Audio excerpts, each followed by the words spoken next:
In the wake of a growing immigration crisis, both President Biden and former President Trump are planning to visit the U.S.-Mexico border this week. That's right. This is lawmakers in Congress unveil a new bipartisan bill that would make some major changes to the asylum-seeking process. Fox 8's Morgan McKay joins us now in studio with a look at the national response to this ongoing crisis. Morgan.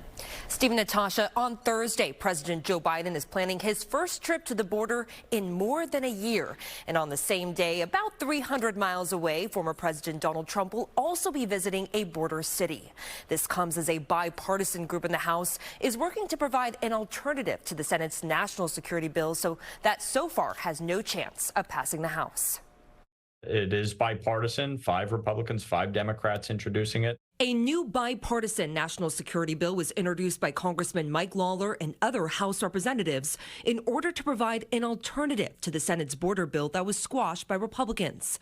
This House bill would provide $66 billion in defense funding to Ukraine, Israel, and Taiwan, about $30 billion less than the Senate's bipartisan deal. It would also strip out humanitarian and economic aid to Ukraine and Gaza, while also adding back a Remain in Mexico policy that requires most migrants who reach the southern border to remain in Mexico while their asylum claims are being reviewed. It's critically important that we stop this massive influx at its source, which is our southern border, and reverse some of these disastrous policies. In a statement on Monday, a group of former New York GOP leaders, including former Governor George Pataki and former Long Island Representative Peter King, are calling on Congress to support the measure.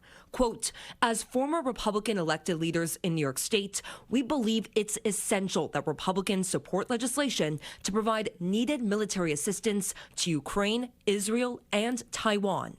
Meanwhile, this comes as lawmakers in Washington are 4 days away from a partial government shutdown.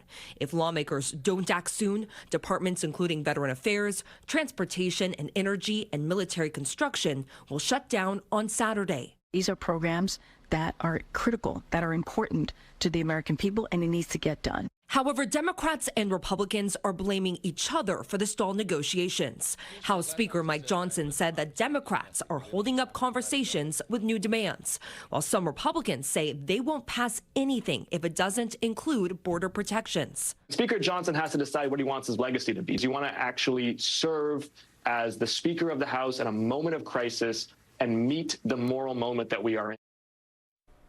Now, Trump will be giving a speech at Eagle Pass, Texas on Thursday, while President Biden will be in Brownsville, Texas, to meet with Border Patrol agents and local leaders.